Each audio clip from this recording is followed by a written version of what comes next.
ಎಲ್ರಿಗೂ ನಮಸ್ಕಾರ. ಇವತ್ತು ಕಳೆದ 14 ವರ್ಷಗಳಿಂದ ನಡೆದಂತಹ ನಿರಂತರ ಹೋರಾಟ, ಸೌಜನ್ಯಾಳಿಗೆ ನ್ಯಾಯ ಸಿಗಬೇಕು, ಆ ಹೆಣ್ಣು ಮಗಳಿಗೆ ಅವಳು ಪಟ್ಟಂತಹ ನೋವು, ಆ ಒಂದು ಹೃದಯ ವಿದ್ರಾವಕವಾದಂತಹ ಆ ನೋವು ಏನಿದೆ, ಸಾವಿಗಿಂತ ಮುಂಚೆ ಆ ಒಂದು ಮಗಳಿಗೆ, ಸೌಜನ್ಯ ಇಡೀ ರಾಜ್ಯದ ಮಗಳು, ದೇಶದ ಮಗಳು ಸೌಜನ್ಯಾಳಿಗೆ ನ್ಯಾಯ ಸಿಗಬೇಕು ಅಂತ ಹೇಳಿ ಮಹೇಶ್ ಶೆಟ್ಟಿ ತಿಮರೋಡಿ ಅವರ ನೇತೃತ್ವದಲ್ಲಿ ಮತ್ತು ಇಡೀ ರಾಜ್ಯಾದ್ಯಂತ ಅನೇಕ ಸಂಘಟನೆಗಳು, ಲಕ್ಷಾಂತರ ಕೋಟ್ಯಾಂತರ ಜನರು ಏನು ಪ್ರಾರ್ಥನೆಯನ್ನ ಮಾಡ್ತಾ ಇದ್ರು, ಈ ಪ್ರಕರಣ ಮರುತನಿಖೆ ಆಗಬೇಕು ಅಂತ ಹೇಳಿ. ಅದಕ್ಕೆ ಇವತ್ತು ಒಂದು ಆ ಆಗ್ರಹಕ್ಕೆ, ಆ ಧ್ವನಿಗೆ ಇವತ್ತೊಂದು ಅತಿ ದೊಡ್ಡದಾದಂತಹ ಜಯ ಸಿಕ್ಕಿದೆ. ಕಾರಣ ಏನು ಅಂತ ಹೇಳಿದ್ರೆ, ಮಾನ್ಯ ಸುಪ್ರೀಂ ಕೋರ್ಟ್ನಲ್ಲಿ ಸೌಜನ್ಯ ಪ್ರಕರಣದ ಮರು ತನಿಖೆಗೆ ಮಾನ್ಯ ಸುಪ್ರೀಂ ಕೋರ್ಟ್ ಒಪ್ಪಿಗೆ ಸೂಚಿಸಿದೆ. ಇವತ್ತು ಆದಂತಹ ಪ್ರಮುಖ ಬೆಳವಣಿಗೆಗಳು, ಸರಿಯಾಗಿ ಮಧ್ಯಾಹ್ನ 2:46 ಈ ಪ್ರಕರಣದ ವಿಚಾರಣೆ ಪ್ರಾರಂಭ ಆಯಿತು.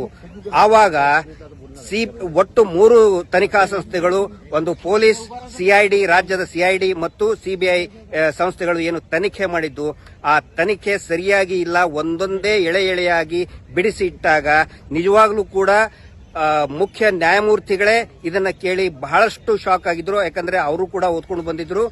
ಇಲ್ಲಿ ಏನು ಅಂತ ಹೇಳಿದ್ರೆ, ಸಿಬಿಐ ನಾವು ತನಿಖೆಗೆ ಏನೋ ಮರು ತನಿಖೆಗೆ ಒಪ್ಪಿಗೆ ಇಲ್ಲ ಅಂತ ಹೇಳಿದ್ರು.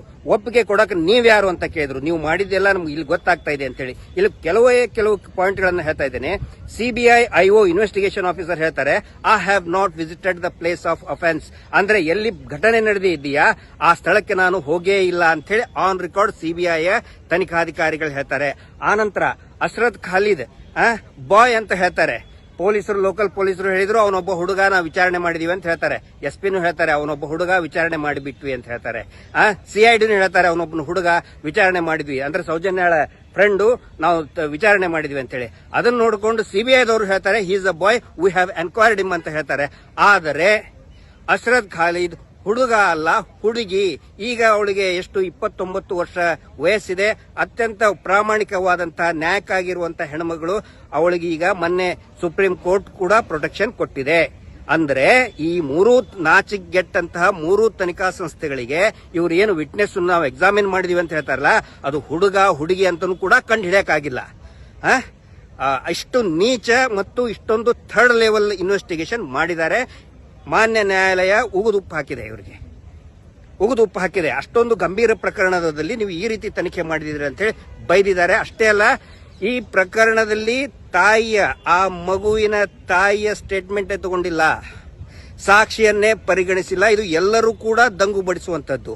ಆ ನಂತರ ಇದು ಒಂದು ಅತ್ಯಂತ ಅಪರೂಪದ ಪ್ರಕರಣ ಅಂತ ನಾವು ಇದನ್ನ ನಮ್ಮ ನ್ಯಾಯವಾದಿಗಳು ಮಂಡಿಸಿದ್ದು. ಇದರಲ್ಲಿ ಸ್ವತಃ ಸಿಬಿಐ ಯಾರ ಪರವಾಗಿ ವಾದ ಮಾಡ್ತಾ ಇದ್ದಾರೆ? ಅಪರೂಪದ ವಾದ ಅಂತ ಹೇಳ್ಬೋದು. ಯಾಕಂತ ಹೇಳಿದ್ರೆ ಸಿಬಿಐ ಯಾವತ್ತಿಗೂ ಕೂಡ ಯಾವುದೇ ತನಿಖಾ ಸಂಸ್ಥೆ, ಯಾವುದೇ ಸರ್ಕಾರ, ಕೇಂದ್ರ ಸರ್ಕಾರ, ರಾಜ್ಯ ಸರ್ಕಾರ ಪೀಡಿತರ ಪರವಾಗಿ, ವಿಕ್ಟಿಮ್ ಪರವಾಗಿ ಇರಬೇಕು. ಇಲ್ಲಿ ಸಿಬಿಐ ನಿಜವಾದ ಅತ್ಯಾಚಾರಿ ಕೊಲೆಗಡ ಪರವಾಗಿ ನಿಂತಹ ಅತ್ಯಂತ ಅಪರೂಪದ ಪ್ರಕರಣ. ಇದನ್ನೆಲ್ಲ ಗಮನಿಸಿಯೇ, ಯಾಕಂತ ಹೇಳಿದ್ರೆ ಸ್ವತಃ ಸಿಬಿಐ ಹೇಳ್ತದೆ 2016ರಲ್ಲಿ ಇನ್ನೂ ಇನ್ವೆಸ್ಟಿಗೇಷನ್ ಮಾಡಬೇಕು, ಇನ್ನೂ 3 ಜನ ಇದ್ದಾರೆ. ಯಾರು? ಉದಯ್ ಜೈನ್, ಧೀರಜ್ ಕೆಲ್ಲಾ, ಮಲ್ಲಿಕ್ ಜೈನ್ ಇದ್ದಾರೆ ಅಂತ ಹೇಳಿ ಸ್ವತಃ ಸಿಬಿಐದವ್ರು ಹೇಳ್ತಾರೆ. ಲೋಯರ್ ಕೋರ್ಟ್ ಅಲ್ಲಿ, ಟ್ರಯಲ್ ಕೋರ್ಟ್ ಅಲ್ಲಿ ಇಲ್ಲಿ ನಾವು ಮಾಡಕ್ ಬರೋದಿಲ್ಲ ಅಂತ ಹೇಳಿದ್ರೆ ಇದರ ಅರ್ಥ ಏನು? ಅವರು ಪ್ರಭಾವಕ್ಕೆ ಒಳಗಾಗಿದ್ದಾರೆ. ಸೊ ಇದು ಬಹಳ ಕ್ಲಿಯರ್ ಆಗಿ ಗೊತ್ತಾಗಿದೆ.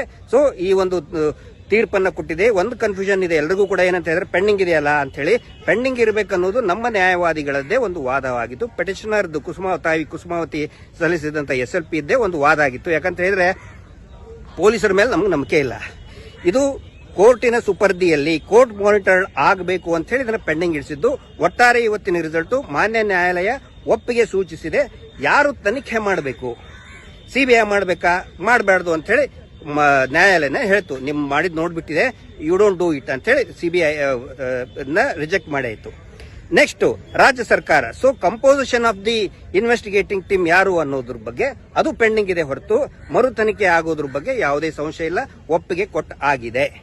ಸೊ ಯಾರು ತನಿಖೆ ಮಾಡಬೇಕು ಅನ್ನೋದ್ರ ಬಗ್ಗೆ ತೀರ್ಮಾನ ಆಗುತ್ತೆ. ಅದ್ರ ಬಗ್ಗೆ ನಮ್ಮ ನ್ಯಾಯವಾದಿಗಳ ಒಂದು ದೊಡ್ಡ ತಂಡ ಇದೆ.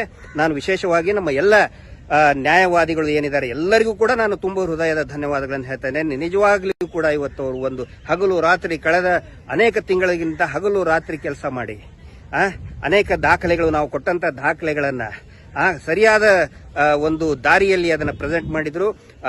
ಶೋಭಾ ಗುಪ್ತಾ ಮೇಡಮ್ ಇರ್ಬೋದು, ಅವರ ಕಚೇರಿ ಇರ್ಬೋದು, ಆನಂತರ ತುಂಬಾ ಕೋಆರ್ಡಿನೇಟ್ ಆಗಿ ಮಾಡಿದಂತೆ ಇನ್ನೂ ಅನೇಕ ಅಡ್ವೊಕೇಟ್ ಇದ್ದಾರೆ. ಗುರುರಾಜ್ ಸರ್ ಇದ್ದಾರೆ, ನೂಲೆ ಅಂಡ್ ನೂಲೆ ಅಸೋಸಿಯೇಟ್ಸ್ ಸುಮಾರು 40ಕ್ಕಿಂತ ಹೆಚ್ಚು ಜನ ಅಡ್ವೊಕೇಟ್ಗಳು ಭಾಗಿಯಾಗಿದ್ದರು.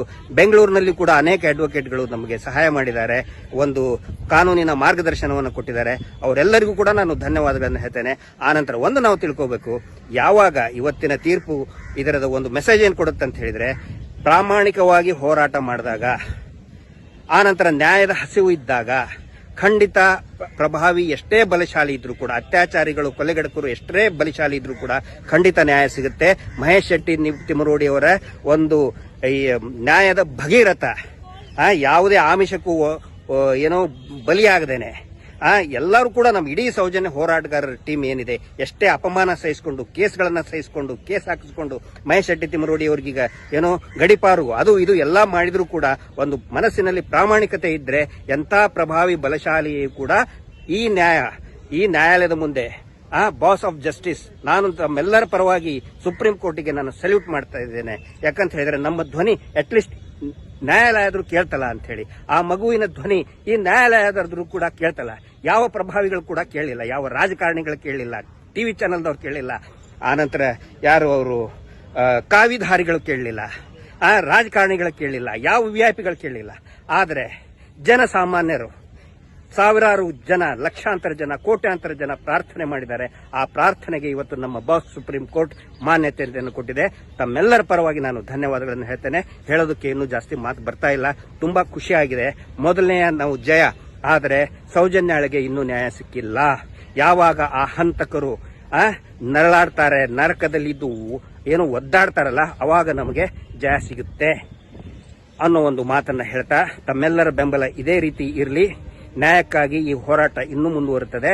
ಮಹೇಶ್ ಶೆಟ್ಟಿ ತಿಮರೋಡಿ ಅವರಿಗೆ ಮತ್ತು ಎಲ್ಲರಿಗೂ ಕೂಡ, ಎಲ್ಲಾ ನ್ಯಾಯವಾದಿಗಳಿಗೆ, ವಿಶೇಷವಾಗಿ ನಮ್ಮ ಯೂಟ್ಯೂಬರ್ಸ್ಗಳಿಗೆ ನಿಮಗೆ ದೊಡ್ಡ ಹೆಡ್ಸ್ ಆಫ್. ಯೂಟ್ಯೂಬರ್ಗಳಿಂದನೇ ಇವತ್ತು ಈ ಹೋರಾಟ ಗಟ್ಟಿಯಾಗಿ ನಿಂತ್ಕೊಂಡಿದ್ದು, ಸಾಮಾಜಿಕ ಜಾಲತಾಣದಿಂದ ನಿಂತ್ಕೊಂಡಿದ್ದು. ತಮ್ಮೆಲ್ಲರಿಗೂ ಕೂಡ ನಾನು ಧನ್ಯವಾದಗಳನ್ನು ಹೇಳ್ತೇನೆ. ಇದೇ ರೀತಿ ಬೆಂಬಲ ಇರಲಿ ಅಂತ ಹೇಳ್ತಾ, ಜಸ್ಟಿಸ್ ಫಾರ್ ಸೌಜನ್ಯ. ನಮಸ್ತೆ.